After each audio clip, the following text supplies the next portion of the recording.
ಇತ್ತೀಚೆಗೆ ವಿಧಾನಮಂಡಲದ ಜಂಟಿ ಅಧಿವೇಶನದಲ್ಲಿ ಸರ್ಕಾರ ಮತ್ತು ರಾಜ್ಯಪಾಲರ ನಡುವೆ ನಡೆದಂತ ಸಂಘರ್ಷದ ಬೆನ್ನಲ್ಲೇ ಈಗ ಜನವರಿ 26ರ ಗಣರಾಜ್ಯೋತ್ಸವದ ಭಾಷಣದ ವಿಚಾರ ಮತ್ತೊಂದು ಸುತ್ತಿಗೆ ಸಂಘರ್ಷಕ್ಕೆ ವೇದಿಕೆ ಸಿದ್ಧಪಡಿಸಿಕೊಂಡಂತಿದೆ.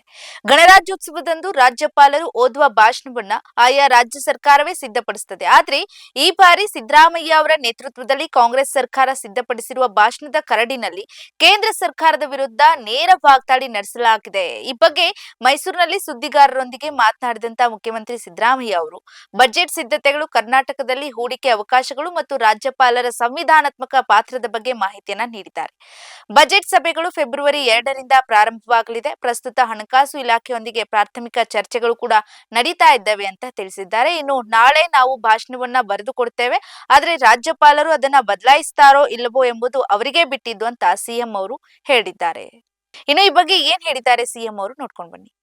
ಸರ್, ಬಜೆಟ್ ಮೀಟಿಂಗ್ಸ್ ಎಲ್ಲ ಬಜೆಟ್ ಮೀಟಿಂಗ್ ಇನ್ನ ಪ್ರಾರಂಭ ಆಗಿಲ್ಲ.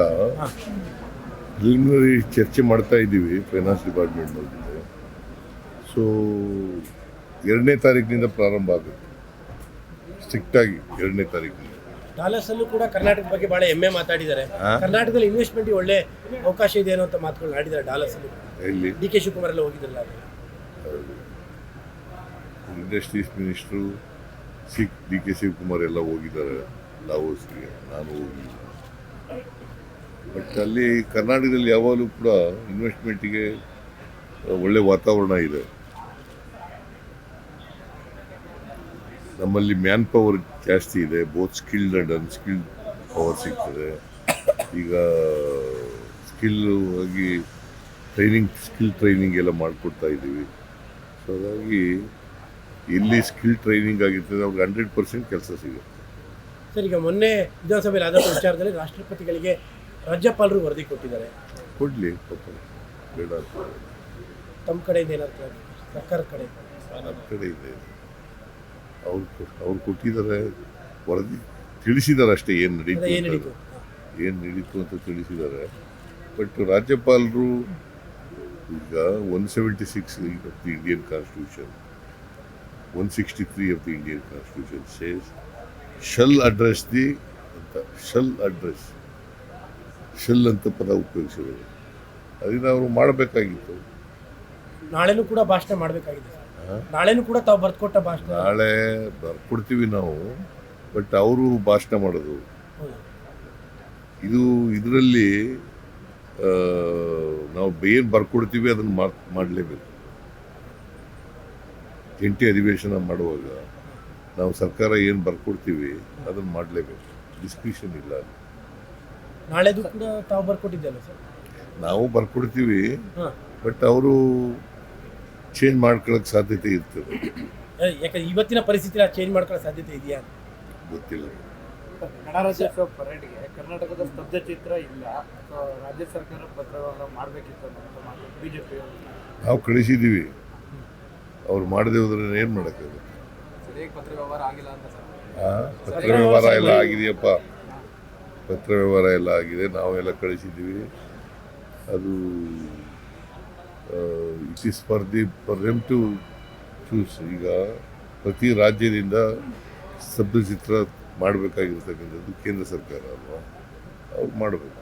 ಸರ್, ನಿನ್ನೆ ಹಾಸನದಲ್ಲಿ ಜೆಡಿಎಸ್ ಸಮಾವೇಶ ಆಗಿದೆ, 25ನೇ ವರ್ಷದ ಸಮಾವೇಶ ಆಗಿದೆ.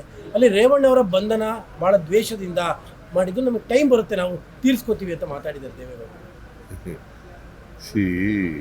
ನಾವು ಯಾರು ಕಾನೂನು ಪ್ರಕಾರ ಮಾಡಿದ್ದಾರೆ, ನಾವ್ಯಾರು ಕೂಡ ಅದಕ್ಕೆ ಇಂಟರ್ಫಿಯರ್ ಆಗಿಲ್ಲ, ಆಗೋದೂ ಇಲ್ಲ. ಅದೊಂದೇ ಅಲ್ಲ, ರೇವಣ್ಣನ ಕೇಸ್ ಒಂದೇ ಅಲ್ಲ, ಎಲ್ಲ ಕೇಸ್ಗಳಲ್ಲೂ ಕೂಡ ನಾವು ಇಂಟರ್ಫಿಯರ್ ಆಗ.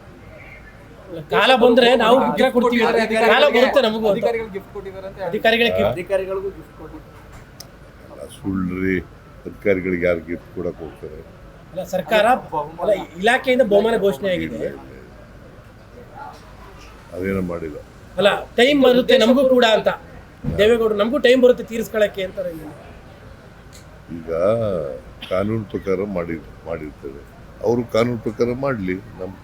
ಅವ್ರ ಕಾಲದಲ್ಲಿ ಅವ್ರಿಗೆ ಅಧಿಕಾರ ಬಂದರೆ, ಅಧಿಕಾರ ಬರಲ್ಲ, ಒಂದು ವೇಳೆ ಬಂದ್ಕಿಂದ್ರೆ ಅಧಿಕಾರ ಅವರು ಐ ಡೋಂಟ್ ನೋ ಯಾವ ಅರ್ಥದಲ್ಲಿ ಹೇಳ್ತಾರೆ ಗೊತ್ತಿಲ್ಲ ನನಗೆ.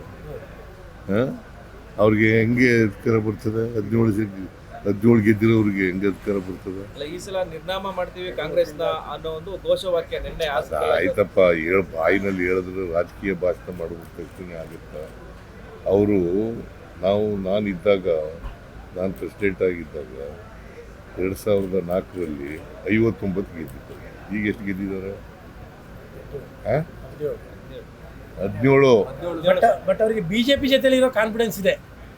ಬಿಜೆಪಿ ಜೊತೆಲಿ ಕಾನ್ಫಿಡೆನ್ಸ್ ಇದೆ. ಬಿಜೆಪಿ ಅವ್ರು ಜಾಸ್ತಿ ಗೆದ್ರೆ ಸುಮ್ಮನೆ ಬಿಟ್ಬಿಡ್ತಾರೆ ಇವರಿಗೆ ಚೀಫ್ ಮಿನಿಸ್ಟರ್ ಆಗಕ್ಕೆ.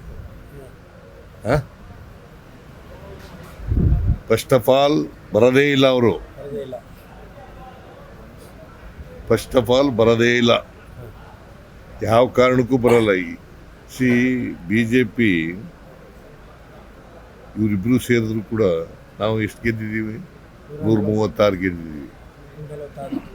ಆಮೇಲೆ ಸೇರಿಸಿ 140 ಆದ್ರಿ ಬೈ ಎಲೆಕ್ಷನ್. ಈಗ 140 ಆಗಿದ್ದೀವಿ.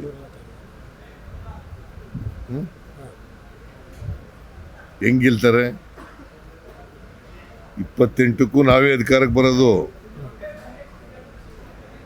ಇವ್ರು ಬರಕ್ ಸಾಧ್ಯನೇ ಇಲ್ಲ. ಬಿಜೆಪಿ ಮತ್ತೆ JDS ಅಲಯನ್ಸ್ ಆದ್ರೂ ಬರಕ್ ಸಾಧ್ಯ. 28ಕ್ಕೂ ತಮ್ಮದೇ ನಾಯಕತ್ವ. ಯಾವುದು? 28ಕ್ಕೂ ತಮ್ಮದೇ ನಾಯಕತ್ವ. ಹೈಕಮಾಂಡ್ ಹೈಕಮಾಂಡ್ ತೀರ್ಮಾನ. ಓಕೆ.